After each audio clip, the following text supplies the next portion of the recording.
Assalamualaikum warahmatullahi wabarakatuh. Di balik gelapnya malam, ada kisah yang belum terungkap. Di setiap perjalanan, selalu ada misteri yang menanti. Selamat datang di Santri Penjelajah Nusantara, tempat di mana keimanan diuji dan rahasia dunia gaib terbongkar. Apa yang menanti Zainuddin selanjutnya? Saksikan sekarang. Episode 16. Kiai Maulana dan pesan dari masa lalu. Haji Malik berjalan cepat, membawa Zainuddin menyusuri ganggang sempit di kota tua Ampenan.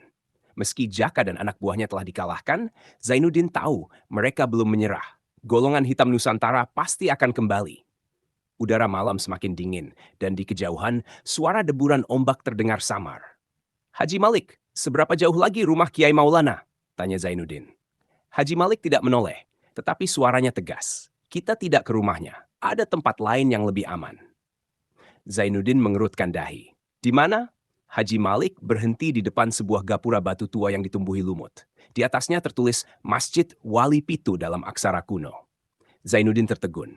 Masjid ini, apa hubungannya dengan Kiai Maulana? Haji Malik tersenyum tipis. Kau akan segera tahu. Masjid tua dan kehadiran sang wali. Begitu mereka masuk ke dalam, suasana masjid terasa berbeda.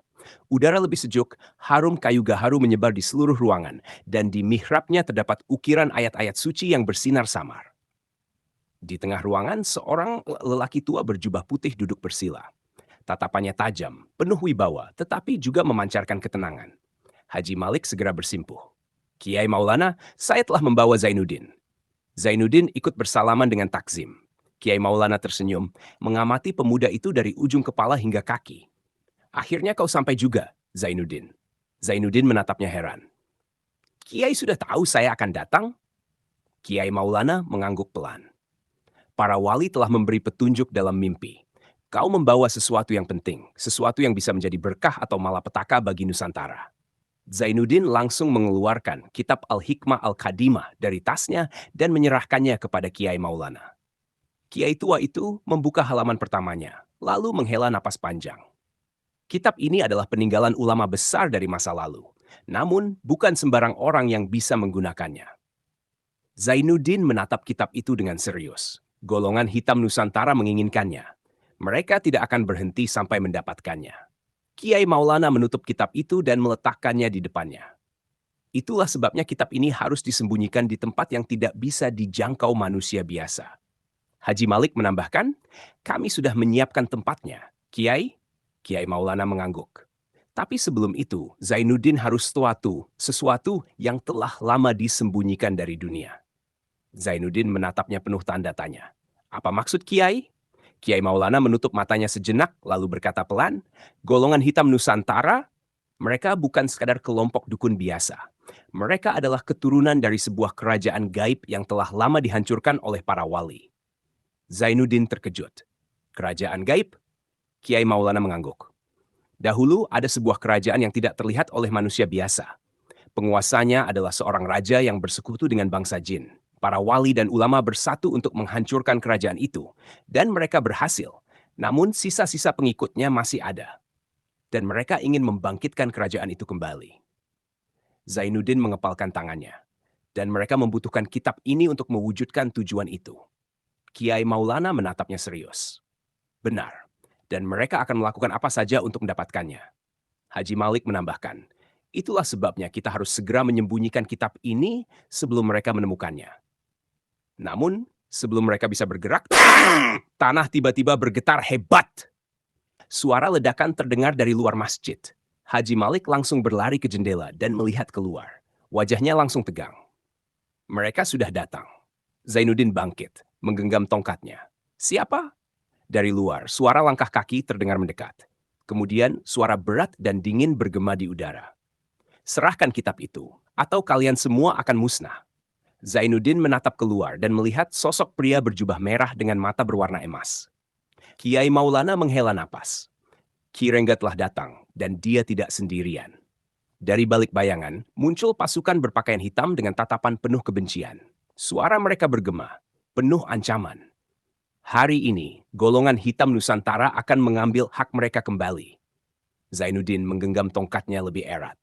Pertempuran terbesar telah dimulai. Episode 11. Penyerbuan ke Masjid Wali Pitu. Tanah bergetar hebat saat Ki Rengga berdiri tegak di halaman Masjid Wali Pitu, dikelilingi oleh pasukan golongan hitam Nusantara.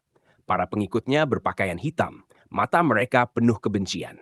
Di dalam masjid, Zainuddin, Kiai Maulana, dan Haji Malik sudah bersiap. Mereka tahu pertempuran ini tidak bisa dihindari.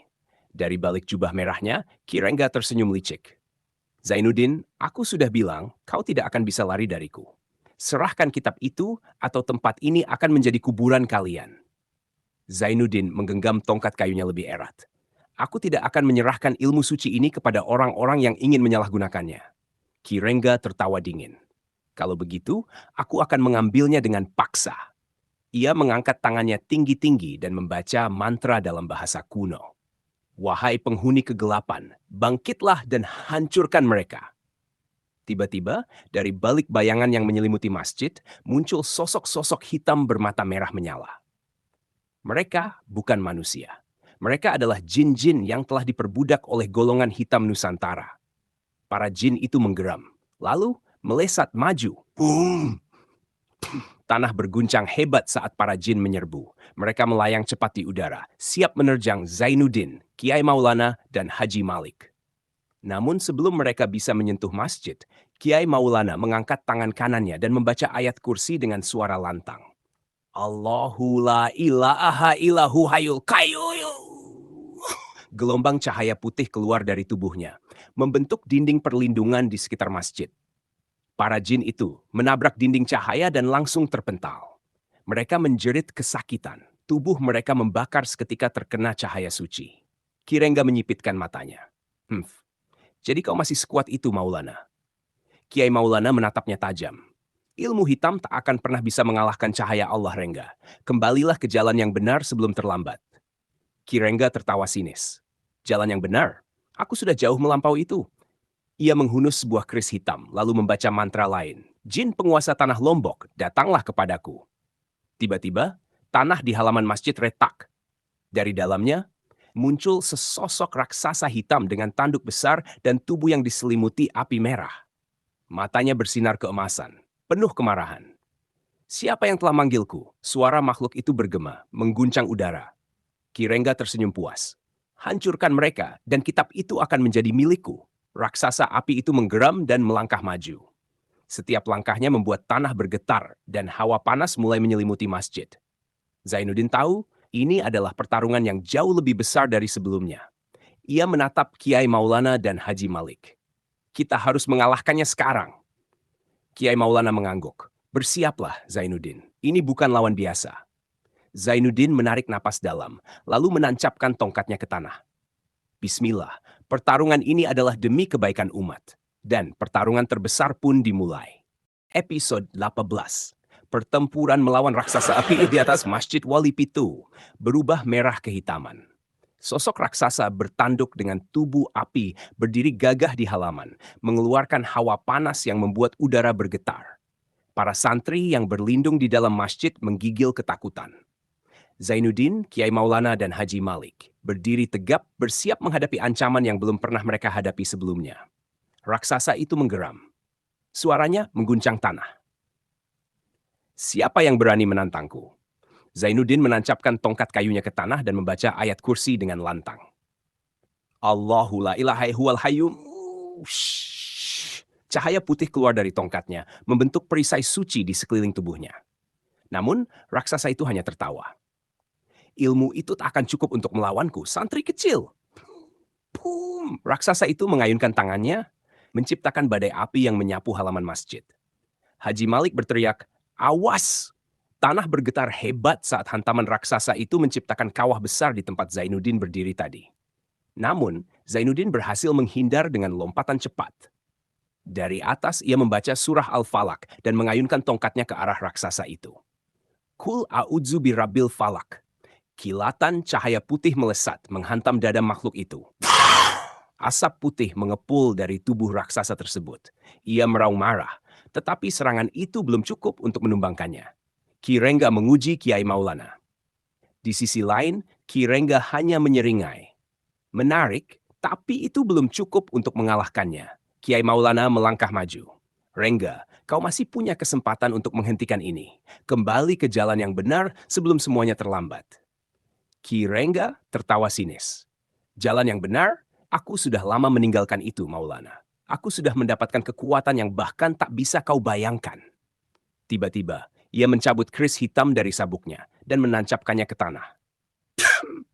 Tanah kembali bergetar, dan dari dalamnya muncul cincin api berwarna ungu melingkari tubuh Ki Rengga.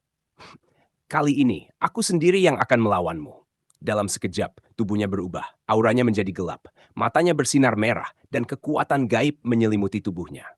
Kiai Maulana tetap tenang. Ia meraih tasbih kayunya dan mulai membaca surah Al-Baqarah ayat 255 dengan penuh khusyuk. La atakhudzuhu sinatu wa naum. Gelombang cahaya muncul dari tubuhnya, menciptakan lingkaran perlindungan di sekelilingnya. Ki Rengga tersenyum dingin. Mari kita lihat siapa yang lebih kuat, Maulana. Dan pertarungan pun dimulai. Zainuddin melawan raksasa api. Sementara Kiai Maulana menghadapi Ki Rengga, Zainuddin dan Haji Malik harus berurusan dengan raksasa api yang semakin mengamuk. Makhluk itu mengangkat kedua tangannya ke langit, lalu menghantam tanah dengan kekuatan penuh. Gelombang api menyebar, membakar tanah di sekelilingnya. Zainuddin melompat mundur, tetapi hawa panas mulai menyiksa tubuhnya. Makhluk ini terlalu kuat. Aku butuh cara lain untuk melemahkannya. Tiba-tiba ia teringat cincin hijau pemberian Kiai Syamsul. Dalam sekejap, ia meraih cincin itu dan mengepalkan tangannya. Cahaya hijau langsung bersinar, membentuk pusaran energi di sekeliling tubuhnya. Ya Allah, berikan aku kekuatan untuk menghancurkan kezaliman ini. Zainuddin mengarahkan tangan kanannya ke raksasa api dan membaca surah Yasin dengan penuh kekhusyukan. Yasin, wal Qur'anil Hakim. Cahaya hijau dari cincin mulai membentuk tombak cahaya di udara. Dengan segenap kekuatannya, Zainuddin mengayunkan tongkatnya, mengarahkan tombak itu ke jantung raksasa api. Allahu Akbar. Tombak cahaya itu menembus dada raksasa, menghantam jantungnya dengan kekuatan luar biasa. Makhluk itu menjerit keras, tubuhnya mulai meleleh menjadi bara api. Dalam sekejap, tubuhnya meledak menjadi serpihan api, lalu menghilang dalam kegelapan malam. Zainuddin terengah-engah, tetapi ia tahu pertarungan ini belum selesai. Kini, yang tersisa hanyalah Ki Rengga. Kiai Maulana vs Ki Rengga, pertarungan terakhir. Sementara itu, Kiai Maulana dan Ki Rengga saling berhadapan. Aku sudah lama menunggu saat ini, Maulana. Aku akan membuktikan bahwa ilmu hitam jauh lebih kuat. Ki Rengga melesat cepat, menyerang dengan keris hitamnya. Namun, Kiai Maulana tetap tenang. Ia hanya mengangkat tangan dan seketika perisai cahaya muncul di sekelilingnya. Serangan Ki Rengga terpental, membuatnya mundur beberapa langkah. Kiai Maulana menatapnya dengan penuh iba. Rengga, kau sudah terlalu jauh. Jika kau tetap di jalan ini, kau akan binasa. Ki Rengga menyeringai. Lebih baik binasa dalam kekuatan daripada tunduk pada kelemahan. Ia kembali menyerang, tetapi kali ini Kiai Maulana bergerak lebih cepat. Ia membaca surah Al-Ikhlas dengan suara lantang, dan begitu ayat terakhir selesai, tongkat kayunya berkilau dengan cahaya suci. Dalam satu gerakan, Kiai Maulana menghantam dada Ki Rengga dengan ujung tongkatnya. Dua! Gelombang energi putih menghantam tubuh Ki Rengga, membuatnya menjerit kesakitan. Tidak. Ini tidak mungkin. Tubuhnya mulai retak seperti kaca yang hendak pecah. Ki menutup matanya dan berkata pelan. Semoga Allah mengampunimu, Rengga. Dengan satu kilatan cahaya, tubuh Ki Rengga meledak menjadi debu hitam dan lenyap. Setelah pertempuran, suasana kembali sunyi. Golongan hitam Nusantara yang tersisa melarikan diri, sementara langit yang tadinya gelap perlahan kembali cerah. Haji Malik tersenyum lega. Alhamdulillah, akhirnya selesai. Namun, Zainuddin menatap Kiai Maulana. Apakah ini benar-benar akhir dari ancaman mereka, Kiai? Kiai Maulana menggeleng pelan. Tidak, Zainuddin, mereka masih ada, dan tugasmu belum selesai. Zainuddin menarik napas. Ia tahu, perjalanan ini masih panjang. Episode 19, Penyingkapan Misteri Golongan Hitam Nusantara. Udara di sekitar Masjid Wali Pitu mulai terasa lebih ringan. Langit yang semula dipenuhi kabut hitam berangsur-angsur kembali jernih, seolah pertanda bahwa kegelapan telah dikalahkan. Untuk sementara. Zainuddin berdiri di samping Kiai Maulana dan Haji Malik, mengamati sisa-sisa pertempuran. Para santri yang berlindung di dalam masjid perlahan keluar, wajah mereka penuh kekaguman dan syukur. Namun, Zainuddin tahu ini belum selesai. Ia menatap Kiai Maulana. Kiai, apakah ini benar-benar akhir dari ancaman mereka? Menghela napas panjang. Tidak, Zainuddin, ini baru permulaan. Ki Rengga hanyalah satu dari banyak pemimpin dalam golongan hitam Nusantara. Masih ada yang lebih kuat yang bergerak di balik bayangan. Zainuddin mengepalkan tangannya. Siapa mereka? Kiai Maulana menatapnya dalam-dalam. Orang yang kau hadapi tadi hanyalah seorang jenderal. Tapi pemimpin sejati mereka disebut sebagai Sang Raja Kegelapan Nusantara. Haji Malik menambahkan dengan suara serius. Kami mendengar bahwa mereka sedang bersiap melakukan ritual besar untuk membangkitkan kerajaan gaib yang telah lama terkubur. Zainuddin merinding. Di mana mereka akan melakukan ritual itu? Kiai Maulana diam sejenak sebelum akhirnya berkata, di tempat yang sangat berbahaya, di dalam Gunung Rinjani. Rahasia di balik Gunung Rinjani. Gunung Rinjani, gunung tertinggi di Pulau Lombok, sejak dulu dikenal memiliki kekuatan spiritual yang besar. Banyak orang percaya bahwa di dalam kawahnya tersembunyi sebuah kerajaan gaib, dimensi lain yang hanya bisa diakses oleh mereka yang memiliki ilmu tinggi. Kiai Maulana menjelaskan, dulu para wali sudah menyegel tempat itu agar tidak bisa dimasuki oleh manusia biasa. Namun, golongan hitam Nusantara berusaha memecahkan segel itu dan mereka hampir berhasil. Zainuddin menatapnya serius. Jadi, tugas saya selanjutnya adalah menghentikan mereka. Kiai Maulana mengangguk. Benar, kau harus pergi ke Rinjani sebelum mereka menyelesaikan ritualnya. Jika mereka berhasil membangkitkan kerajaan gaib itu, dunia manusia akan berada dalam bahaya besar.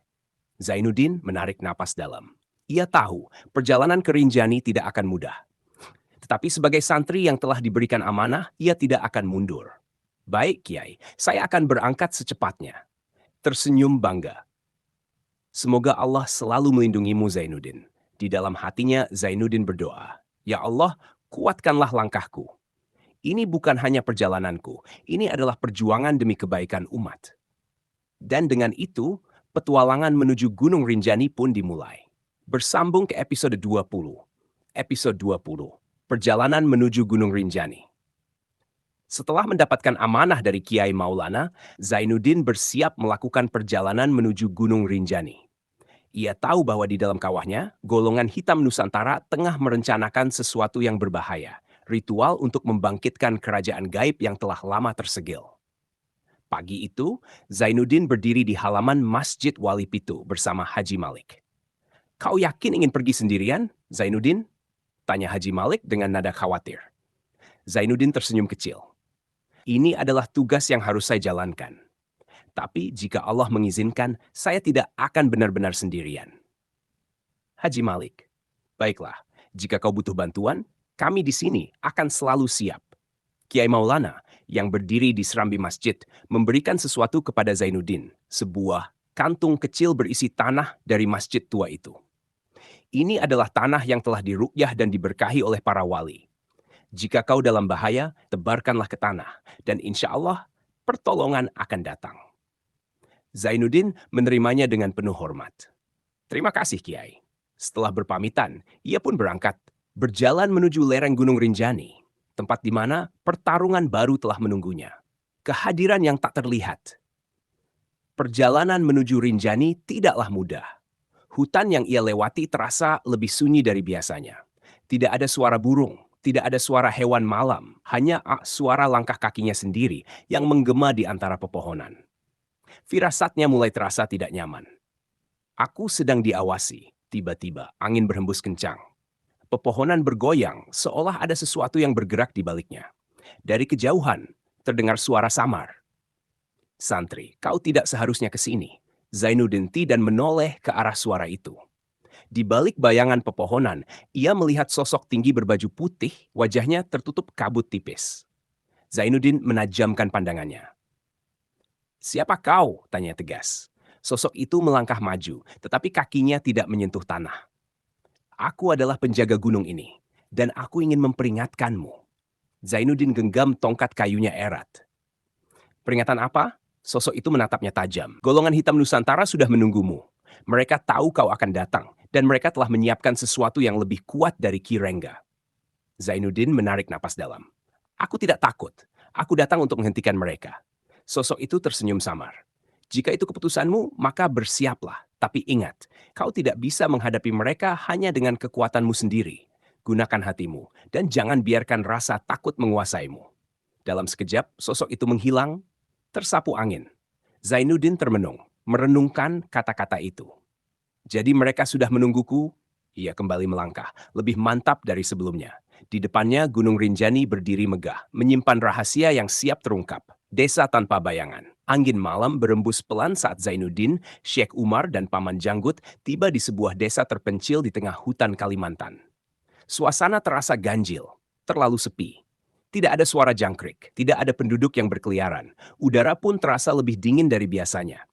Zainuddin melirik ke sekeliling, firasatnya tak enak. Syekh, ada yang tidak beres di sini, bisiknya. Syekh Umar mengangguk pelan. Aku juga merasakannya, seperti ada sesuatu yang mengawasi kita. Paman Janggut yang berjalan di depan menggenggam kerisnya erat. Tapi anehnya, rumah-rumah di sini terlihat seperti dihuni. Ada pelita yang menyala di dalamnya, tapi tak seorang pun keluar. Zainuddin melangkah lebih jauh ke dalam desa, matanya menyusuri setiap sudut. Tiba-tiba sesuatu membuatnya terdiam, bulu kuduknya berdiri. Syekh, di sini tidak ada bayangan. Mereka semua berhenti. Benar saja. Di bawah cahaya bulan, tubuh mereka bertiga masih memiliki bayangan. Tapi seluruh rumah, pohon, dan benda lainnya di desa ini tak memproyeksikan bayangan sama sekali. Syekh Umar menarik napas tajam. Astagfirullah. Rahasia desa tanpa bayangan. Tiba-tiba, suara langkah terdengar dari salah satu rumah. Seorang lelaki tua muncul dari balik pintu, wajahnya dipenuhi ketakutan. Kalian bukan orang desa ini kan? Suaranya gemetar. Paman Janggut melangkah mendekat. Benar pak, kami hanya singgah. Apa yang terjadi di desa ini? Lelaki tua itu menoleh ke kanan kiri dengan gelisah, lalu berbisik. Cepat masuk ke rumahku, jangan terlalu lama di luar. Tanpa ragu, mereka bertiga mengikuti lelaki itu masuk. Begitu pintu tertutup, ia segera menguncinya dan menghela napas berat. Desa ini dikutuk, katanya lirih. Sejak 3 bulan lalu, kami kehilangan bayangan. Dan sejak saat itu, setiap malam ada suara yang memanggil nama kami satu persatu. Zainuddin bertukar pandang dengan Syekh Umar. Siapa yang memanggil? Tanyanya. Lelaki tua itu menelan ludah, wajahnya semakin pucat. Kami tidak tahu, tapi setiap orang yang kehilangan bayangannya akan menghilang keesokan harinya. Dan mereka tak pernah kembali. Paman Janggut mengepalkan tangannya. Jadi kalian hanya menunggu giliran menghilang? Lelaki itu mengangguk dengan putus asa. Kami tak bisa pergi dari sini. Setiap kali seseorang mencoba keluar dari desa, mereka akan kembali ke tempat semula tanpa sadar, seperti berjalan dalam lingkaran tanpa akhir. Zainuddin merasa ada sesuatu yang mengawasi mereka. Perlahan, ia melirik keluar jendela. Astagfirullah! Di luar rumah, berdiri sesosok tinggi berjubah hitam. Wajahnya tak terlihat, tetapi matanya menyala merah. Dan anehnya, sosok itu memiliki bayangan yang sangat panjang, menjulur hingga ke ujung desa. Perlahan, makhluk itu mengangkat tangannya, menunjuk ke arah rumah mereka. Lelaki tua itu menggigil. Itulah dia.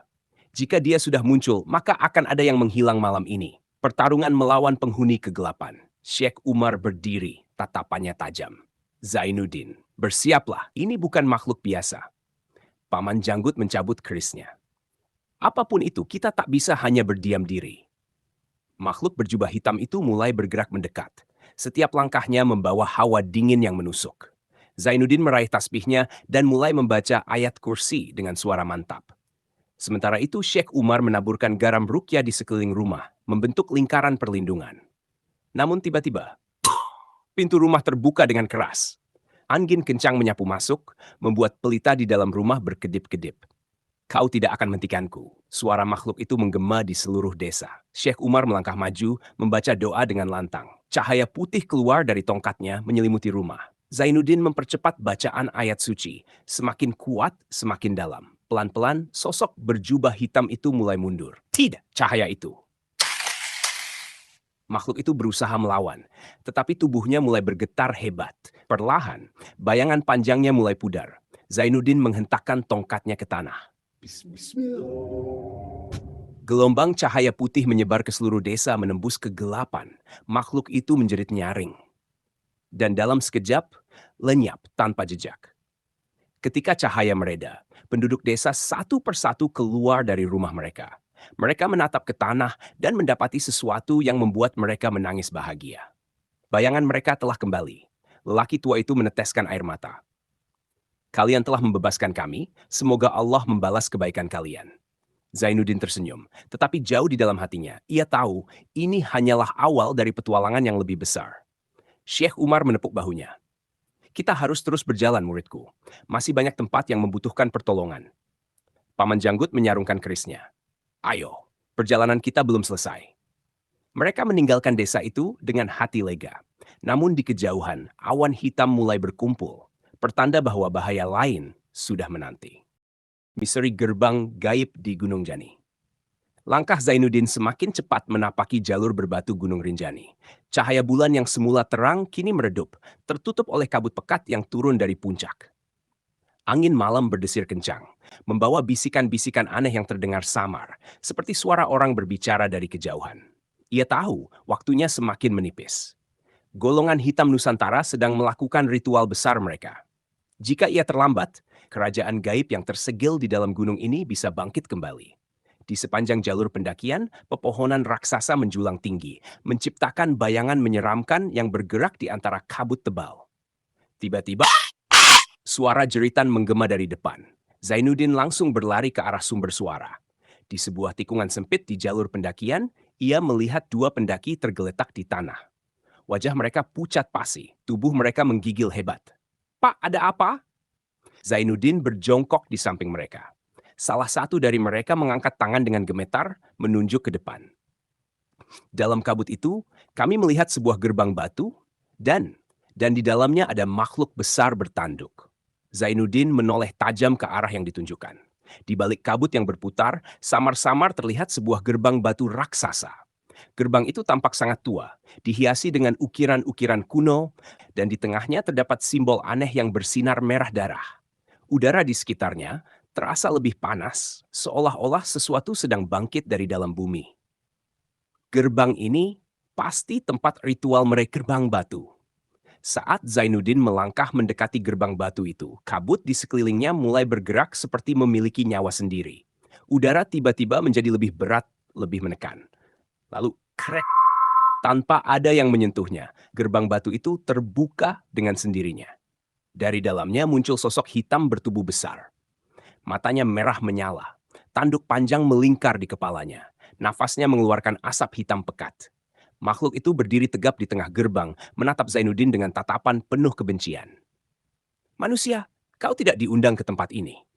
Suaranya dalam, bergema di udara. Zainuddin tetap tenang, meskipun hawa panas yang keluar dari gerbang membuat tubuhnya berkeringat. "Aku datang untuk menghentikan ritual kegelapan yang dilakukan di sini." Makhluk itu tertawa pelan. Suaranya bergetar seperti guntur yang menyambar. "Kau pikir bisa menghentikan kami, santri? Gerbang ini akan segera terbuka sepenuhnya. Dan saat itu terjadi, tidak ada lagi yang bisa mencegah kebangkitan kerajaan kami." Zainuddin mengepalkan tangannya. Ia tahu ini bukan sekadar ancaman. Jika gerbang ini terbuka sepenuhnya, dunia manusia akan berada dalam bahaya besar. Tanpa ragu, ia menancapkan tongkat kayunya ke tanah dan mulai membaca ayat kursi dengan lantang. Allahu la ilaha illahu hayyul qayyum. Angin berputar semakin kencang di sekelilingnya. Cahaya putih mulai muncul dari tanah, membentuk lingkaran perlindungan di sekitarnya. Namun makhluk itu tidak gentar. Ia mengangkat tangannya dan dari dalam kabut muncul bayangan-bayangan hitam berbentuk manusia. Mata mereka merah, kosong, penuh kebencian. Langkah mereka pelan tetapi pasti mendekati Zainuddin. Para penghuni dunia gaib telah menunggu terlalu lama. Sekarang, waktunya mereka kembali ke dunia manusia. Zainuddin menggenggam tongkatnya lebih erat. "Demi Allah, aku tidak akan membiarkan kalian melewati gerbang ini." Dan di bawah langit Rinjani yang gelap, pertarungan besar pun dimulai. Episode 23, Pertarungan di Gerbang Gaib. Angin berputar semakin kencang, membuat kabut di sekitar gerbang gaib Rinjani semakin tebal. Di tengahnya, berdiri sosok bertanduk bermata merah, dengan bayangan-bayangan hitam melayang di sekelilingnya. Zainuddin menggenggam tongkat kayunya erat, membaca ayat kursi dengan lantang, menciptakan perisai cahaya di sekelilingnya. Namun, makhluk itu hanya menyeringai. "Doamu tidak akan cukup, santri. Ritual telah dimulai dan tak lama lagi kerajaan kami akan bangkit kembali. Tiba-tiba, bayangan-bayangan hitam melesat ke arahnya. Zainuddin segera membaca surah Al-Falaq. Kul a'udzu bi rabbil falak min syarri ma khalaq. Cahaya putih meledak dari tubuhnya, menghantam bayangan-bayangan itu hingga lenyap seperti asap terbakar. Namun, makhluk bertanduk itu tetap berdiri tegap. Ia mengangkat tangannya dan dari dalam tanah, cakar-cakar hitam, raksasa muncul mencoba mencengkeram tubuh Zainuddin. Kali ini, kau tidak akan bisa lari. Salah satu cakar melilit kakinya, menariknya ke bawah. Astagfirullah. Dengan cepat, Zainuddin meraih cincin hijau pemberian Kiai Syamsul dan membaca surah Yasin dengan penuh kekhusyukan. Yasin wal Qur'anil Hakim. Cahaya hijau meledak dari cincin itu, membakar cakar hitam yang melilit tubuhnya. Makhluk bertanduk itu mendesis marah. Ternyata kau punya sesuatu yang bisa melawanku. Tapi itu belum cukup, santri. Ia mengangkat kedua tangannya ke langit. Langit di atas Gunung Rinjani berubah. Badai petir muncul, dan di antara kilatan cahaya, bayangan sebuah kerajaan hitam mulai terlihat samar. Gerbang sudah hampir terbuka sepenuhnya, dan saat itu terjadi, tak ada lagi yang bisa menghentikan kebangkitan kami. Zainuddin mengepalkan tangannya. Aku harus menghancurkan gerbang itu sebelum ritual selesai. Namun sebelum ia bisa bergerak, terdengar suara langkah kaki dari belakangnya. Kau tidak sendirian, Zainuddin. Zainuddin menoleh, dan matanya membelalak. Di sana berdiri Haji Malik dan beberapa santri dari Masjid Wali Pitu. Mereka membawa tasbih, tongkat kayu, dan kitab suci. Wajah mereka penuh semangat. Kami datang untuk membantumu, kata Haji Malik. Alhamdulillah, episode 24, menutup gerbang kegelapan. Kabut hitam semakin menebal, berputar di sekitar gerbang gaib Rinjani. Di dalamnya, bayangan kerajaan gaib semakin terlihat jelas. Sebuah benteng hitam menjulang, dikelilingi menara berapi dan suara jeritan makhluk-makhluk tak kasat mata. Di depan gerbang, makhluk bertanduk bermata merah berdiri dengan angkuh. Tubuhnya dipenuhi energi hitam yang berdenyut seperti api. Gerbang ini akan segera terbuka sepenuhnya. Dan kalian tidak bisa menghentikan kami.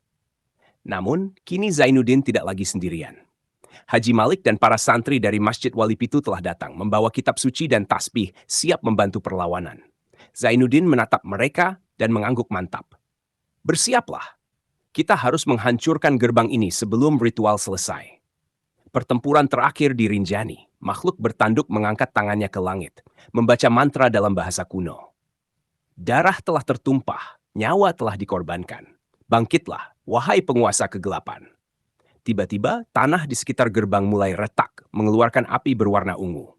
Dari dalam celah itu muncul tangan raksasa berwarna hitam, berusaha keluar dari dunia gaib. Para santri mulai membaca ayat kursi bersama-sama, menciptakan gelombang cahaya putih yang menahan tangan raksasa itu. Namun, makhluk bertanduk itu menggeram. Kalian pikir doa-doa kalian bisa menghentikan kekuatan yang telah disegel selama ratusan tahun? Ia melesat ke arah para santri dengan kecepatan luar biasa. Namun sebelum ia bisa menyentuh mereka, Haji Malik mengham tanah dengan tongkat kayunya. Gelombang energi suci menyebar, mendorong makhluk itu mundur. Selama kami masih berdiri, kau tidak akan berhasil, seru Haji Malik. Zainuddin segera maju ke depan, membaca surah Yasin dengan penuh kekhusyukan. Cahaya hijau dari cincin pemberian Kiai Syamsul mulai menyelimuti tubuhnya. Ya Allah, berikan kami kekuatan untuk menutup gerbang ini. Dengan sekuat tenaga, ia mengayunkan tongkatnya ke arah simbol merah di tengah gerbang. Pusat dari kekuatan yang menjaga portal ini tetap terbuka. Allahu Akbar! Tongkatnya menghantam simbol itu dengan keras. Sekejap, kilatan cahaya putih membanjiri seluruh tempat, menutupi gerbang dengan energi suci yang membakar semua kegelapan. Makhluk bertanduk itu menjerit keras. Tangan raksasa yang keluar dari celah tanah langsung tersedot kembali ke dalam dunia gaib. Kerajaan hitam yang terlihat di balik gerbang mulai memudar. Dan akhirnya, gerbang itu mulai runtuh. Batu-batu besar jatuh, menutupi portal yang telah terbuka. Dan dalam sekejap, semuanya kembali sunyi. Kemenangan di Rinjani. Zainuddin berdiri terengah-engah. Gerbang yang tadinya memancarkan aura jahat, kini telah tertutup sepenuhnya. Menjadi reruntuhan batu yang tak lagi memancarkan energi gelap. Haji Malik tersenyum, menepuk bahu Zainuddin. Alhamdulillah, kita berhasil. Para santri mengucapkan takbir dengan penuh syukur. Allahu Akbar, Allahu Akbar. Zainuddin menatap langit. Ia tahu pertarungan di Gunung Rinjani telah usai. Namun, ini bukan akhir dari perjalanan. Ia masih harus menjelajahi Nusantara, menghadapi ancaman lain yang masih tersembunyi di berbagai penjuru negeri. Dalam hati, ia berdoa, "Ya Allah, tunjukkanlah jalanmu, aku siap melanjutkan perjuangan ini." Dan dengan itu, perjalanan baru pun dimulai. Episode 5, Peninggalan dari Gunung Rinjani. Udara di sekitar Gunung Rinjani terasa lebih tenang setelah gerbang gaib berhasil dihancurkan. Langit yang tadinya kelam kini mulai terang kembali, dan angin gunung berhembus sejuk. Zainuddin, Haji Malik, dan para santri bersujud syukur atas kemenangan ini. Namun, meskipun ritual golongan hitam Nusantara telah digagalkan, hati Zainuddin masih gelisah. Ia menatap reruntuhan gerbang batu yang kini telah tertutup. Apakah ini benar-benar akhir dari ancaman mereka? Haji Malik seakan membaca pikirannya. Zainuddin, kita memang berhasil menutup gerbang ini, tapi kegelapan belum sepenuhnya musnah. Zainuddin menoleh. Maksud Pak Haji? Haji Malik menatap jauh ke arah langit. Aku mendengar kabar dari saudara kita di Sumatera. Ada tanda-tanda ilmu hitam yang mulai bangkit di sana. Zainuddin mengernyit. Di mana tepatnya? Haji Malik menatapnya serius. Di Danau Toba, ada sesuatu yang terjadi di sana, dan kau harus pergi untuk menyelidikinya. Sebelum meninggalkan Gunung Rinjani, Zainuddin melihat sesuatu yang menarik perhatiannya di antara reruntuhan gerbang gaib. Sebuah batu kecil berukir aksara kuno tergeletak di tanah. Saat ia mengambilnya, tiba-tiba terdengar bisikan lirih. Perjalananmu belum selesai. Kegelapan sejati menunggu di ujung Nusantara. Zainuddin merinding. Haji Malik melihat batu itu dan menghela napas. Itu bukan sembarang batu. Aksara ini mirip dengan yang digunakan di zaman kerajaan kuno di Nusantara. Zainuddin menatap batu itu dengan penuh tanda tanya. Apa mungkin ini adalah petunjuk menuju musuh yang lebih besar? Haji Malik mengangguk. Satu persatu, kepingan misteri mulai terbuka. Kau harus terus melanjutkan perjalanan, Zainuddin. Dengan tekad yang semakin kuat, Zainuddin menggenggam batu itu erat. Baik, perjalanan berikutnya, Sumatera. Aku akan mencari kebenaran tentang apa yang terjadi di Danau Toba. Dengan demikian, babak baru dalam petualangan Zainuddin dimulai. Episode 26, Pelayaran menuju Tanah Batak. Setelah pertempuran sengit di Gunung Rinjani, Zainuddin mempersiapkan diri untuk perjalanan baru menuju Sumatera, tepatnya ke Danau Toba, tempat di mana misteri kerajaan gaib mulai terkuak. Zainuddin, kau harus berhati-hati, ujar Haji Malik sebelum melepas kepergiannya. Golongan hitam Nusantara mungkin masih membuntutimu. Zainuddin mengangguk mantap. Saya tidak akan lengah, Pak Haji. Insya Allah, saya akan menyelesaikan tugas ini. Dengan membawa batu beraksara kuno yang ditemukan di Rinjani, ia berangkat menuju pelabuhan, siap menyeberang ke Tanah Batak. Keanehan di atas kapal. Pelayaran menuju Sumatera memakan waktu beberapa hari. Zainuddin menaiki kapal dagang yang menuju Pelabuhan Belawan, Medan. Namun, sejak kapal meninggalkan pelabuhan, suasana terasa ganjil. Para awak kapal tampak lebih pendiam dari biasanya. Bahkan pada malam hari, tak satu pun dari mereka berani keluar ke geladak. Zainuddin memperhatikan seorang lelaki tua yang tampaknya seorang nahkoda cadangan duduk di sudut kapal dengan wajah cemas. Ia mendekatinya dan bertanya, "Pak, mengapa semua orang tampak ketakutan?" Lelaki tua itu menatapnya dengan mata lelah. Kau belum tahu, nak? Setiap kapal yang melintas di jalur ini sering dihantui oleh sesuatu. Zainuddin mengernyit. Hantu? Lelaki itu mengangguk pelan. Bukan sembarang hantu. Konon, ada roh dari seorang raja kuno yang masih menguasai perairan ini. Ia tak suka orang luar datang ke tanahnya. Zainuddin mendengar dengan seksama. Dan itu terjadi setiap kali kapal mendekati Sumatera. Lelaki itu menghela napas berat. Hampir setiap kali, tapi kali ini terasa lebih kuat, seolah-olah sesuatu sedang menunggu kita di depan. Tiba-tiba, guntur menggelegar dan ombak besar menghantam kapal dengan keras. Langit yang tadinya cerah tiba-tiba dipenuhi awan hitam. Angin berhembus kencang, membuat kapal bergoyang hebat. Dan saat itu juga terdengar suara dari tengah laut, suara seseorang yang tertawa pelan. Hah, berani sekali kalian melewati wilayahku. Zainuddin segera bersiaga.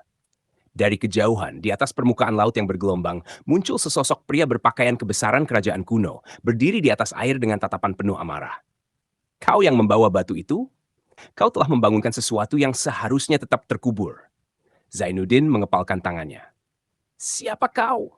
Pria itu mengangkat tangannya, dan seketika, air laut di sekeliling kapal mulai berputar seperti pusaran. Aku adalah raja terakhir dari kerajaan yang telah lama hilang, dan aku tidak akan membiarkanmu menyentuh tanahku. Zainuddin menyadari satu hal. Batu yang ia bawa dari Rinjani telah membangkitkan sesuatu di tanah Sumatera. Dan kini, ia harus menghadapi kekuatannya.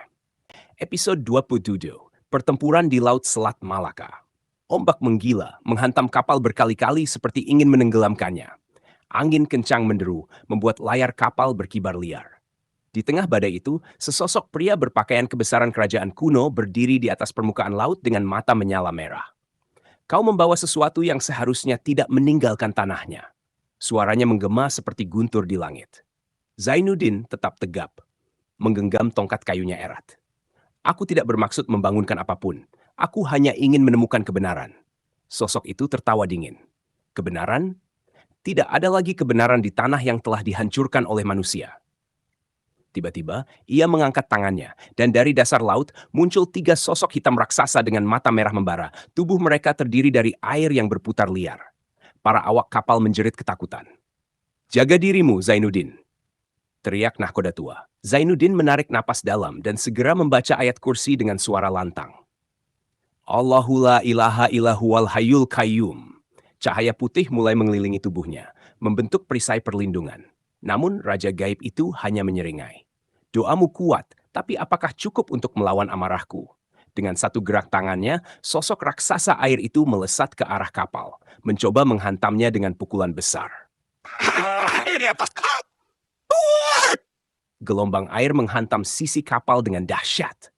Zainuddin segera melompat dan mengayunkan tongkat kayunya ke arah raksasa air yang mendekat. Bismillah. Begitu tongkatnya menyentuh tubuh raksasa itu, muncul ledakan cahaya hijau dari cincin pemberian Kiai Syamsul, membuat raksasa itu menjerit dan mundur. Namun 2 raksasa lainnya tetap maju, semakin ganas. Zainuddin berusaha membaca surah Yasin, tetapi angin yang berputar membuatnya sulit berkonsentrasi. Sementara itu, sang Raja Gaib hanya mengawasi dari kejauhan. Semakin kau melawan, semakin besar murkaku.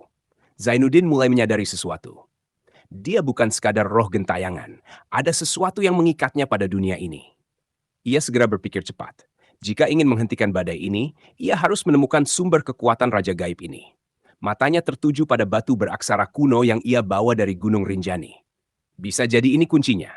Dengan cepat, ia menggenggam batu itu dan mengangkatnya tinggi-tinggi. Dengan izin Allah, aku memutus ikatan yang menghubungkanmu dengan dunia ini. Tiba-tiba, batu itu mulai bergetar, lalu memancarkan cahaya terang. Raja Gaib itu langsung menjerit kesakitan. "Tidak! Apa yang kau lakukan?" Cahaya dari batu itu semakin kuat, menyebar ke seluruh lautan. Raksasa-raksasa air yang diciptakannya mulai menghilang satu persatu. Dan dalam hitungan detik, sang Raja Gaib meledak menjadi semburan air yang langsung jatuh ke laut. Badai berhenti seketika. Langit yang tadinya gelap kembali cerah. Para awak kapal terdiam, tidak percaya bahwa mereka masih hidup. Zainuddin menarik napas dalam, lalu menggenggam batu itu dengan erat. Apa sebenarnya rahasia dari batu ini? Pesan tersembunyi. Saat kapal akhirnya mencapai pelabuhan Belawan, Sumatera, Zainuddin segera turun dan menuju ke Masjid Raya Medan untuk beristirahat. Di dalam masjid, ia merenungkan apa yang baru saja terjadi. Batu ini, apakah ini bagian dari sesuatu yang lebih besar? Tiba-tiba, seorang lelaki tua dengan sorban hitam menghampirinya. "Kau yang mengalahkan roh penjaga laut itu?" tanyanya dengan suara rendah. Zainuddin menatapnya penuh tanda tanya. "Siapa Anda?" Lelaki itu tersenyum kecil. "Namaku Syekh Umar. Aku telah lama menunggu seseorang sepertimu, karena petualanganmu baru saja dimulai." Episode 28, Misteri Kerajaan Gaib Danau Toba. Setelah berhasil mencapai Sumatera, Zainuddin bertemu dengan Syekh Umar, seorang ulama sepuh yang tampaknya sudah mengetahui perjalanannya. Mereka duduk di serambi Masjid Raya Medan, ditemani secangkir teh hangat. Zainuddin menatap batu beraksara kuno yang ia bawa dari Gunung Rinjani. Batu itu telah membantunya mengalahkan Raja Gaib di lautan, tetapi ia masih belum mengerti sepenuhnya apa maknanya. Syekh Umar mengamati batu itu dengan tatapan serius. Batu ini bukan sembarang peninggalan. Ini adalah bagian dari segel yang pernah digunakan untuk menutup pintu kerajaan gaib di Nusantara. Zainuddin terkejut. "Segel?" Syekh Umar mengangguk. Ratusan tahun lalu, para wali dan ulama besar di Nusantara bersatu untuk menyegel kerajaan-kerajaan gaib yang membahayakan dunia manusia. Salah satunya ada di dasar Danau Toba. Zainuddin mengepalkan tangannya. Jadi golongan hitam Nusantara ingin membuka segel itu? Syekh Umar menatapnya dalam-dalam. Aku yakin mereka sudah ada di sana. Mereka mencari bagian segel lainnya untuk membangkitkan kekuatan yang telah lama dikunci. Zainuddin menarik napas dalam. Maka saya harus pergi ke Danau Toba dan menghentikan mereka sebelum terlambat. Syekh Umar tersenyum kecil. Aku akan mengantarmu ke seseorang yang bisa membantumu. Perjalanan menuju Tanah Batak. Keesokan harinya, Zainuddin bersama Syekh Umar berangkat menuju Danau Toba, menumpangi kereta tua yang mengarah ke Parapat, kota di tepi danau. Perjalanan berlangsung tenang, tetapi Zainuddin merasakan sesuatu yang aneh. Di sepanjang jalan, ia melihat beberapa rumah adat Batak yang tampak kosong, terlalu sepi. Penduduk lokal menutup pintu rapat-rapat, seakan takut dengan sesuatu yang mengintai di luar. Zainuddin bertanya kepada Syekh Umar, "Ada yang tidak beres di sini, Syekh. Apa yang sebenarnya terjadi?" Syekh Umar menghela napas. Sudah beberapa minggu ini, orang-orang di sekitar Danau Toba mengalami kejadian aneh. Ada yang hilang tanpa jejak, ada yang mengaku melihat sosok perempuan bergaun putih di tepi danau, dan ada yang mendengar suara tangisan dari dalam air. Zainuddin merasakan hawa dingin merayap di tengkuknya. Ini bukan sekadar gangguan biasa. Saat kereta semakin dekat ke Papat, langit tiba-tiba mendung. Zainuddin merasakan firasat buruk. Dan benar saja, begitu mereka tiba di kota kecil di tepi danau, suasana terasa mencekam. Orang-orang berbisik, wajah mereka penuh ketakutan. Di sudut pasar, seorang lelaki tua berbicara dengan beberapa warga. Semalam, ada nelayan yang melihat bayangan hitam di atas danau. Lalu paginya, perahunya ditemukan kosong. Zainuddin dan Syekh Umar saling bertukar pandang. Mereka sudah mulai bergerak. Tanpa membuang waktu, mereka segera menuju rumah seseorang yang disebut sebagai penjaga adat terakhir di Danau Toba. Penjaga adat dan petunjuk baru. Mereka tiba di sebuah rumah besar khas Batak dengan ukiran kayu yang indah. Seorang lelaki tua berambut putih dan bertubuh tegap menyambut mereka. Namanya Empu Datu Siringo, seorang pemangku adat yang memahami sejarah gaib di Danau Toba. Empu Datu menatap Zainuddin dengan mata tajam. "Kau yang membawa batu itu?" tanyanya langsung. Zainuddin mengangguk dan menyerahkan batu beraksara kuno kepadanya. Empu Datu menatapnya lama, lalu berkata dengan suara berat, "Kau telah membawa kunci ke tempat yang paling berbahaya di sini. Batu ini adalah bagian dari segel yang menjaga istana gaib di dasar Danau Toba." Zainuddin menatapnya tajam. "Lalu bagaimana cara kita menghentikan mereka?" Empu Datu berdiri dan berjalan ke sudut ruangan, mengambil sebuah tombak kayu berukiran kuno. "Jika kau ingin menghentikan mereka, kau harus turun ke dalam danau." Zainuddin menghela napas. "Jadi di sanalah semuanya akan terjadi." Empu Datu mengangguk. "Besok malam adalah puncak ritual mereka. Jika kita tidak bertindak sekarang, segel ini akan terbuka, dan sesuatu yang telah lama terkunci akan bangkit kembali." Syekh Umar menambahkan, "Mereka pasti sudah tahu kita ada di sini. Kita harus bergerak cepat." Zainuddin mengepalkan tangannya. "Baik, maka besok malam kita akan turun ke Danau Toba dan menghentikan mereka." Episode 9, menyelam ke dasar Danau Toba. Malam itu kabut tipis menyelimuti Danau Toba. Permukaan airnya tampak tenang, tetapi di balik ketenangan itu, sesuatu yang gelap tengah menunggu. Di tepi danau, Zainuddin, Syekh Umar, dan Empu Datu Siringo berdiri bersiap. Di tangan Empu Datu tergenggam tombak kayu berukiran kuno, senjata warisan leluhur Batak yang dipercaya mampu menghadapi kekuatan gaib di danau ini. Syekh Umar menatap air danau yang berkilauan di bawah sinar rembulan. "Kau sudah siap, Zainuddin?" Zainuddin mengangguk mantap. "Insya Allah, saya siap. Apapun yang ada di bawah sana, kita harus menghentikannya." Empu Datu menancapkan ujung tombaknya ke tanah, lalu menutup matanya. "Sebelum kita turun, ada sesuatu yang harus kau ketahui, Nak." Zainuddin menunggu dengan sabar.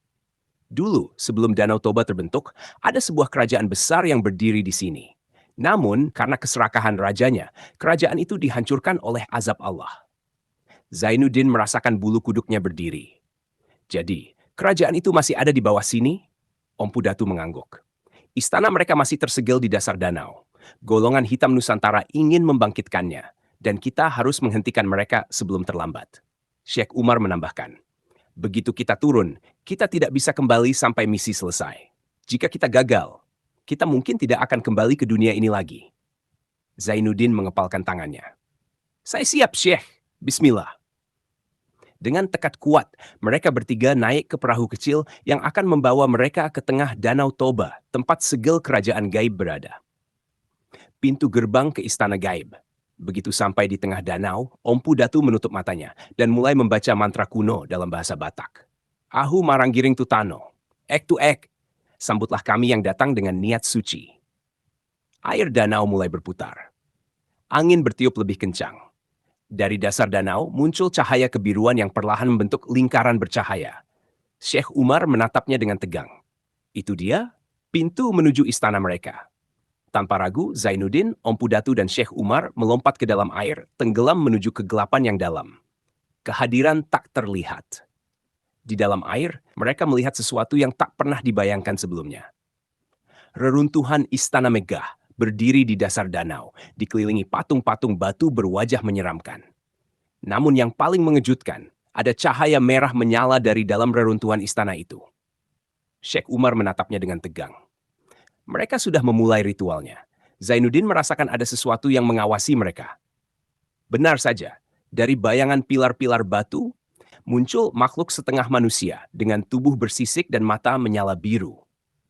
Siapa kalian yang berani memasuki wilayah kami? Suara mereka bergema dalam air. Zainuddin segera membaca ayat kursi, dan cahaya putih muncul dari tubuhnya. Makhluk-makhluk itu bergerak mundur, tetapi tidak menyerang. Ompu Datu menggenggam tombaknya erat. Kita harus menemukan pusat segel itu dan menghancurkan ritual mereka sebelum terlambat. Mereka berenang cepat menuju pintu gerbang istana yang mulai terbuka. Namun, seseorang telah menunggu mereka di dalam. Di tengah aula istana yang terendam air, berdiri seseorang berjubah hitam dengan wajah tertutup kain merah. Kami sudah menunggumu, Zainuddin. Zainuddin menatap sosok itu. Siapa kau? Orang itu membuka kain penutup wajahnya. Mata Zainuddin membelalak. Itu adalah Ki Rengga, pemimpin golongan hitam Nusantara yang telah dikalahkannya di Gunung Rinjani. Kau seharusnya sudah musnah. Ki Rengga tertawa dingin. Aku tidak bisa mati semudah itu, santri. Dan sekarang aku akan memastikan kau tidak bisa menghalangi kami lagi. Air di sekitar mereka berubah menjadi pusaran hitam. Dari dalam istana muncul sesosok bayangan raksasa dengan mahkota di kepalanya. Raja yang telah dikutuk ribuan tahun lalu. Kini terus bangkit. Episode 30. Pertempuran terakhir di Danau Toba. Di kedalaman Danau Toba yang gelap, Zainuddin, Syekh Umar, dan Ompu Datu Siringo berdiri tegap di depan gerbang istana gaib yang terkubur. Di hadapan mereka, Ki Rengga berdiri dengan angkuh mengenakan jubah hitam yang berkibar dalam air. Di belakangnya, perlahan-lahan, sesosok raja bertubuh raksasa dengan mahkota emas mulai bangkit dari singgasananya. Matanya merah menyala dan auranya dipenuhi dendam yang mengerikan. Kalian datang terlambat, segel sudah terbuka, dan rajaku akan kembali ke dunia manusia. Seru Ki Rengga dengan senyum licik. Zainuddin menggenggam tongkat kayunya lebih erat. Kami tidak akan membiarkan kejahatan ini terjadi. Kalian pikir bisa menghentikan kami? Ki Rengga mengangkat tangannya dan dari kegelapan muncul makhluk gaib bersisik, berkepala seperti ular, dengan mata menyala biru. Pasukan istana telah bangkit. Sekarang bersiaplah menemui ajal kalian. Pertarungan di istana bawah air. Tiba-tiba, Ki Rengga melesat cepat ke arah Zainuddin, menyerang dengan pisau hitam yang memancarkan aura kegelapan. Zainuddin segera menghindar dan membaca ayat kursi dengan lantang. Allahu la ilaha illahu wal hayyul qayyum. Cahaya putih meledak dari tubuhnya, mendorong Ki Rengga mundur. Namun, Raja Gaib yang baru bangkit itu mengangkat tangannya dan mengeluarkan suara menggelegar. Kalian tidak bisa melawanku. Aku telah menunggu ribuan tahun untuk kembali. Dari tangannya, ia melepaskan gelombang energi hitam yang langsung menghantam Ompu Datu dan Syekh Umar. Keduanya terpental ke belakang. Tubuh mereka terselimuti cahaya gelap yang menyerap energi mereka. Zainuddin tersentak. Syekh, Ompu Datu. Ki Rengga tertawa. Kau sendirian sekarang, santri. Namun, Zainuddin tetap berdiri tegap. Di dalam hatinya, ia tahu bahwa ia tidak pernah benar-benar sendirian. Dengan penuh keyakinan, ia menggenggam cincin hijau pemberian Kiai Syamsul dan mulai membaca surah Yasin. Yasin, wal Qur'anil Hakim. Cahaya hijau muncul dari cincin itu. Semakin lama semakin terang. Raja gaib itu mengerang, merasa tubuhnya melemah. Tidak, ketanku. Ki Rengga panik. Raja, cepat! Kembalikan dirimu ke penuh kekuatan. Namun, segel yang telah lama tertanam di dasar Danau Toba kini mulai bereaksi. Dari dalam tanah, cahaya putih suci muncul, membentuk simbol kuno yang perlahan menyedot energi gelap sang raja. Empu Datu yang mulai sadar segera menghantam tanah dengan tombak warisan leluhur Batak. Ini adalah tanah yang pernah kau khianati. Kembalilah ke dalam kegelapanmu. Gelombang cahaya putih menyebar, menghancurkan makhluk-makhluk gaib yang muncul dari istana. Raja itu menjerit keras. Tidak! Tubuhnya mulai pecah menjadi serpihan cahaya, tersedot kembali ke dalam segel kuno yang mulai menutup kembali. Ki Rengga, yang melihat rajanya kalah, berusaha melarikan diri. Namun sebelum ia bisa pergi, Zainuddin menghantam tongkat kayunya ke tanah, menciptakan ledakan energi suci yang mengunci tubuh Ki Rengga di tempatnya. Kau tidak akan bisa menyebarkan kejahatan lagi. Ki Rengga menjerit kesakitan. Tubuhnya perlahan menghilang, tersedot ke dalam segel yang kini menutup rapat kembali. Dan dalam sekejap, semuanya kembali sunyi. Kebangkitan cahaya. Zainuddin, Syekh Umar, dan Empu Datu berdiri di depan reruntuhan istana yang kini kembali terkubur di dasar danau. Cahaya suci masih menyelimuti tempat itu, memastikan bahwa kerajaan gaib itu akan tetap tersegel untuk selamanya. Syekh Umar tersenyum lemah. Alhamdulillah, kita berhasil. Empu Datu menatap Zainuddin dengan kagum. Kau bukan orang biasa, nak. Kau telah menyelamatkan tanah ini dari kegelapan. Zainuddin hanya tersenyum kecil. Dalam hatinya, ia tahu bahwa perjalanan ini masih panjang. Ia telah menyelamatkan Gunung Rinjani dan Danau Toba, tetapi masih banyak tempat lain di Nusantara yang menyimpan misteri dan ancaman. Namun, ia siap. Karena inilah takdirnya sebagai santri penjelajah Nusantara. Episode di31, Pertanda di Tanah Minang. Setelah berhasil menghentikan kebangkitan kerajaan gaib di Danau Toba, Zainuddin kini melanjutkan perjalanannya ke Sumatera Barat, tanah yang kaya akan budaya dan sejarah panjang. Namun, di balik keindahan alam dan adat Minangkabau yang terkenal, sebuah ancaman besar sedang mengintai. Syekh Umar, yang ikut menemani Zainuddin, memandangi langit sore yang mulai memerah saat mereka tiba di Padang Panjang. Tempat ini dikenal sebagai Ranah Minang, tanah para ulama dan cendekiawan. Namun, akhir-akhir ini ada yang tidak beres. Zainuddin menoleh. Apa yang terjadi, Syekh? Syekh Umar menghela napas. Di sebuah desa di kaki Gunung Marapi, ada kabar tentang orang-orang yang tiba-tiba hilang, lalu kembali dalam keadaan aneh. Aneh? Din mengernyit. Syekh Umar mengangguk. Mereka kembali dengan mata kosong, tubuh lemah, dan tidak bisa mengingat siapa diri mereka. Zainuddin mengepalkan tangannya. Ini seperti gangguan ilmu hitam. Syekh Umar mengangguk. Itulah sebabnya kita harus segera menyelidikinya. Mereka segera menaiki bendi, kereta kuda khas Minangkabau menuju desa yang dimaksud. Namun, sesampainya di sana, mereka disambut dengan sesuatu yang mengejutkan. Desa yang berubah. Saat memasuki desa, Zainuddin melihat sesuatu yang aneh. Rumah-rumah gadang yang megah berdiri kokoh, tetapi suasananya terlalu sepi. Tidak ada anak-anak bermain, tidak ada suara orang berdagang, hanya kesunyian yang mencekam. Di depan salah satu rumah, seorang nenek tua duduk diam, menatap kosong ke arah jalan. Zainuddin dan Syekh Umar menghampirinya. Assalamualaikum, Nek. Nenek itu perlahan menoleh, tetapi sorot matanya kosong, seperti tidak memiliki jiwa. Zainuddin bergidik. Ada sesuatu yang mengendalikan mereka. Tiba-tiba terdengar suara langkah kaki dari dalam rumah. Seorang pria parubaya keluar, mengenakan pakaian adat Minang. Ia menatap Zainuddin dan Syekh Umar dengan penuh curiga. Siapa kalian? Apa keperluan kalian di sini? Syekh Umar menjawab dengan tenang. Kami mendengar ada sesuatu yang aneh terjadi di desa ini. Kami datang untuk membantu. Pria itu menghela napas, lalu melirik ke arah nenek tua yang masih diam di tempatnya. Jika kalian ingin tahu apa yang terjadi, lebih baik kalian bertemu dengan Datuk Malano di Balai Adat. Zainuddin mengangguk. Baik, antarkan kami ke sana. Mereka berjalan menuju Balai Adat, tempat para tetua desa berkumpul untuk membahas permasalahan yang terjadi. Saat memasuki balai, Zainuddin melihat beberapa orang tua duduk melingkar. Wajah mereka tampak penuh beban. Di tengah ruangan, seorang lelaki tua berjanggut putih duduk dengan tenang. Inilah Datuk Malano, pemimpin adat desa ini.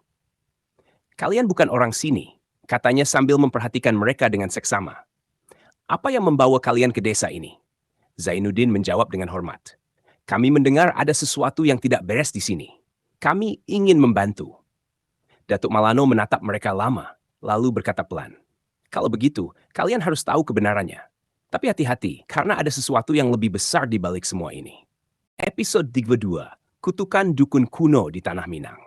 Di dalam balai adat desa, Zainuddin duduk bersama Datuk Malano dan para tetua lainnya. Mereka semua tampak gelisah, seolah ada sesuatu yang ingin disampaikan tetapi terlalu berat untuk diucapkan. Akhirnya, Datuk Malano menatap Zainuddin dan Sheikh Umar dengan serius. Apa yang terjadi di desa ini bukan sekadar gangguan biasa. Zainuddin mengangguk. Kami melihat orang-orang dengan mata kosong seperti kehilangan jiwanya. Siapa yang melakukan ini? Datuk Malano menarik napas panjang. Ini semua bermula dari seorang dukun tua yang telah lama diasingkan. Para tetua lain bergumam pelan. Sebagian terlihat ketakutan hanya dengan menyebut nama itu. Sheikh Umar bertanya, siapa dia, Datuk? Datuk Malano menunduk sejenak sebelum menjawab. Namanya Mande Rubiah. Zainuddin merasakan hawa dingin merayap di tengkuknya. Mande? Di Minangkabau, kata, berarti ibu atau perempuan tua yang dihormati. Tapi dari ekspresi para tetua desa, jelas bahwa Mande Rubiah bukan sosok yang biasa. Datuk Malano melanjutkan, dulu ia adalah seorang tabib dan pawang sakti. Tetapi ilmunya menyimpang dan ia mulai bersekutu dengan makhluk halus untuk mendapatkan kekuatan lebih. Karena itu, para leluhur mengasingkannya ke dalam hutan di kaki Gunung Marapi. Namun kini ia kembali dengan dendam yang lebih besar dari sebelumnya. Kejadian aneh di balai adat. Zainuddin baru saja ingin bertanya lebih lanjut ketika tiba-tiba, dum, tanah bergetar. Dari luar, terdengar suara orang-orang menjerit. Seorang pemuda desa berlari masuk dengan wajah panik. Datuk, Nenek Pitala, dia tiba-tiba kerasukan. Para tetua langsung berdiri. Astagfirullah. Tanpa menunggu lama, Zainuddin dan Sheikh Umar segera berlari keluar, mengikuti pemuda itu menuju rumah seorang perempuan tua. Begitu mereka tiba, mereka melihat Nenek Pitala. Perempuan yang tadi mereka temui di depan rumahnya tengah meronta di tanah. Matanya kosong, mulutnya menggumamkan kata-kata aneh yang tidak bisa dimengerti. Tubuhnya kejang-kejang, lalu tiba-tiba ia berhenti. Kemudian dengan suara yang sangat berbeda, suara berat seperti laki-laki tua ia berbicara. Kalian tidak akan bisa mengusirku dari sini. Desa ini akan menjadi milikku. Zainuddin merasakan hawa gelap menyelimuti tempat itu. Jin telah merasukinya. Sheikh Umar segera melantunkan ayat kursi, sementara Zainuddin menggenggam tongkat kayunya erat. Keluarlah dari tubuhnya, wahai makhluk yang terkutuk. Nenek Pitalah tertawa miring. Ha, kalian pikir doa-doa itu cukup? Mande Rubiah telah kembali, dan ia akan mengambil apa yang seharusnya menjadi haknya. Setelah berkata demikian, tubuh Nenek Pitalah kejang sekali lagi, lalu tiba-tiba terdiam. Ia pingsan. Zainuddin dan Sheikh Umar saling berpandangan. Ini peringatan. Mande Rubiah tahu kita ada di sini. Datuk Malano mengepalkan tangannya. Kita tidak bisa membiarkan dia menguasai desa ini. Zainuddin menatap ke arah hutan yang menjulang di kejauhan. Di balik kabut yang menggantung di puncak Gunung Marapi, ada sesuatu yang mengawasi mereka. Ia tahu hanya ada satu cara untuk menghentikan ini. Episode ketiga, Hutan Larangan di Gunung Marapi. Malam telah tiba, tetapi Zainuddin, Sheikh Umar, dan Datuk Malano masih terjaga. Di dalam balai adat, mereka menyusun rencana untuk menghadapi Mande Rubiah, dukun sakti yang telah kembali dari pengasingannya di hutan Gunung Marapi. Aku akan pergi ke sana, kata Zainuddin tegas. Jika kita terus menunggu, semakin banyak penduduk desa yang akan terkena kutukannya. Sheikh Umar menatapnya dalam-dalam. Kau tahu ini berbahaya, Zainuddin. Ilmu Mande Rubiah tidak seperti yang pernah kau hadapi sebelumnya. Datuk Malano mengangguk.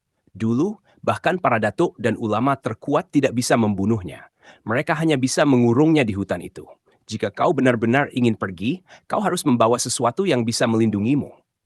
Ia lalu mengambil sebuah kain putih berukiran ayat suci dan menyerahkannya kepada Zainuddin. Ini adalah kain penolak bala. Simpanlah di tubuhmu dan jangan lepaskan apapun yang terjadi. Zainuddin menerimanya dengan hormat. Insya Allah, saya akan berhati-hati. Memasuki hutan yang terlupakan. Menjelang tengah malam, Zainuddin dan Sheikh Umar berangkat menuju hutan larangan di kaki Gunung Marapi. Langkah mereka semakin berat saat memasuki hutan. Pohon-pohon tinggi menjulang tanpa suara burung atau binatang. Udara terasa lebih dingin dari seharusnya. Tiba-tiba, berhenti. Sheikh Umar menahan lengan Zainuddin. Di depan mereka ada jejak kaki manusia di atas tanah basah. Tetapi jejak itu berhenti tiba-tiba, seperti pemiliknya lenyap di udara. Ini bukan jejak biasa, gumam Zainuddin. Ada sesuatu yang tidak terlihat di sini. Mereka melanjutkan perjalanan dengan lebih waspada. Tiba-tiba, kabut putih mulai turun dari pepohonan. Udara terasa lebih berat. Dan dari dalam kabut itu terdengar suara perempuan tua bernyanyi dengan nada menyeramkan. Siapa yang datang ke hutanku di malam pekat ini? Zainuddin merasakan hawa dingin merayap di tengkuknya. Dari balik pepohonan muncul sesosok perempuan tua dengan rambut panjang menjuntai, mengenakan selendang hitam. Wajahnya tertutup keriput, tetapi matanya bersinar merah seperti bara api. Selamat datang, Zainuddin. Sheikh Umar berbisik. Itu dia, Mande Rubiah. Perlawanan melawan kekuatan hitam. Zainuddin berdiri tegak, menggenggam tongkat kayunya erat. Berhentilah mengganggu desa. Ilmu hitammu hanya akan membawa kehancuran. Mande Rubiah tertawa pelan. Kalian tidak tahu apa yang kalian hadapi. Aku telah hidup lebih lama dari yang bisa kalian bayangkan. Tiba-tiba ia mengangkat tangannya, dan dari dalam kabut muncul makhluk-makhluk berwujud bayangan dengan mata hijau menyala. Murid-muridku akan mengurus kalian. Zainuddin segera membaca ayat kursi dengan lantang. Allahu la ilaha illahu wal hayyul qayyum. Cahaya putih muncul dari tongkatnya, mendorong makhluk-makhluk itu mundur. Namun Mande Rubiah hanya tersenyum miring. Ilmu santri kecil tidak akan cukup untuk melawanku. Tiba-tiba ia membaca mantra dalam bahasa kuno dan tanah di bawah kaki Zainuddin mulai bergetar.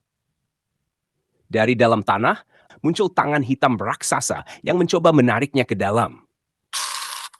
Sheikh Umar bergegas mengayunkan tasbih kayunya, membaca surah Al-Falaq dengan suara lantang. Cahaya hijau muncul dan menghantam tangan hitam itu, membuatnya meleleh seperti lilin.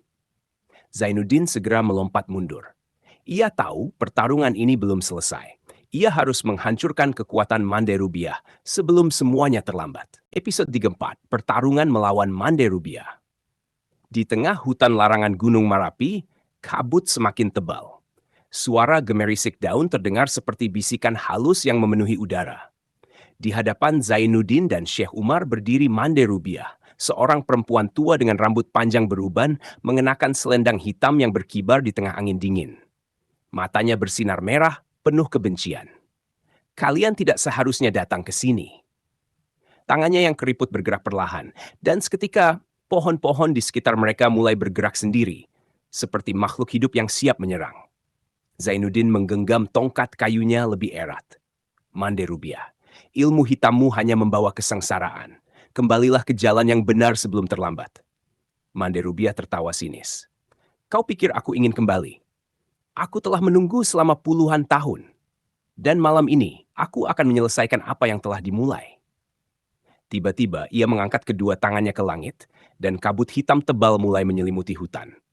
Dari dalam kabut itu, muncul makhluk-makhluk bayangan berwajah manusia, tetapi dengan tubuh transparan seperti asap.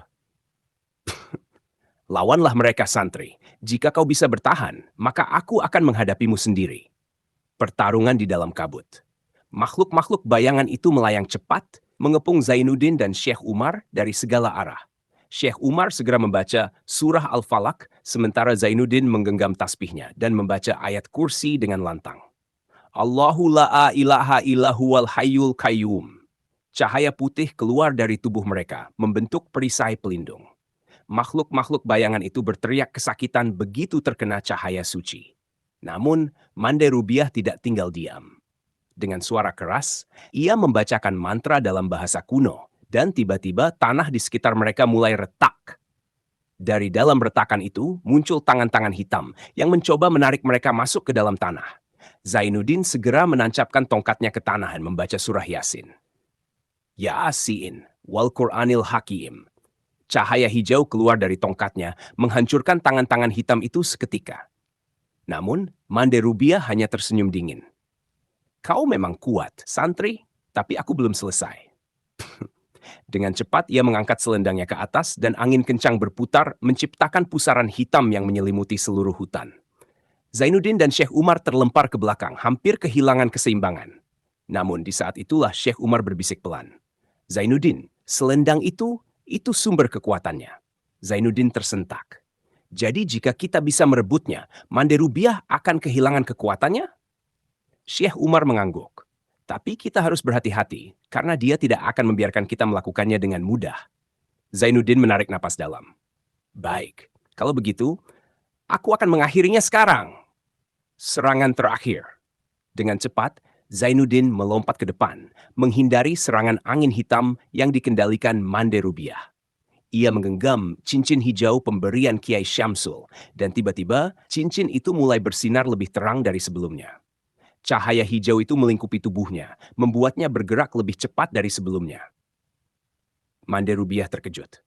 Apa? Apa itu? Zainuddin tidak menjawab. Dengan satu gerakan cepat, ia mengayunkan tongkat kayunya ke arah selendang hitam Manderubiah. Allahu Akbar! Tongkat itu mengenai selendang, dan seketika selendang hitam itu terbakar oleh cahaya suci. Manderubiah menjerit keras. Tubuhnya mulai melemah, dan cahaya hitam yang menyelimutinya perlahan menghilang. Zainuddin segera membaca surah Al-Ikhlas. Qul huwallahu ahad. Manderubiah berteriak lebih keras. Tubuhnya mulai pecah menjadi abu hitam yang terbawa angin. Dalam hitungan detik, ia menghilang sepenuhnya. Dan seketika, kabut hitam yang menyelimuti hutan juga ikut lenyap. Hutan yang tadinya penuh kegelapan, kini kembali sunyi, dan cahaya bulan bersinar terang di langit. Keheningan setelah pertempuran. Zainuddin berdiri di tengah hutan. Napasnya masih memburu. Syekh Umar menepuk pundaknya. Kau telah menyelesaikan tugasmu dengan baik, Zainuddin. Zainuddin tersenyum kecil. Namun, dalam hatinya ia tahu bahwa ini bukan akhir dari perjalanannya. Ia telah mengalahkan Manderubiah, tetapi masih banyak tempat di Nusantara yang menyimpan misteri dan bahaya. Datuk Malano, yang telah menunggu di tepi hutan, menyambut mereka dengan wajah penuh syukur. Alhamdulillah, kalian telah menyelamatkan desa kami dari kutukan yang telah lama menghantui. Zainuddin tersenyum. Semua ini berkat pertolongan Allah. Namun, sebelum ia bisa beristirahat, seorang lelaki tua tiba-tiba datang dengan wajah panik. Datuk, Datuk, ada berita buruk. Semua menoleh. Laki itu terengah-engah sebelum akhirnya berkata, kami baru saja mendapat kabar di pedalaman Kalimantan ada desa yang tiba-tiba hilang tanpa jejak. Zainuddin menatap Syekh Umar. Di balik gelapnya malam, ada kisah yang belum terungkap. Di setiap perjalanan, selalu ada misteri yang menanti. Jangan lewatkan bagian selanjutnya, karena kisah ini akan semakin menegangkan. Sampai jumpa di episode berikutnya. Wassalamualaikum warahmatullahi wabarakatuh.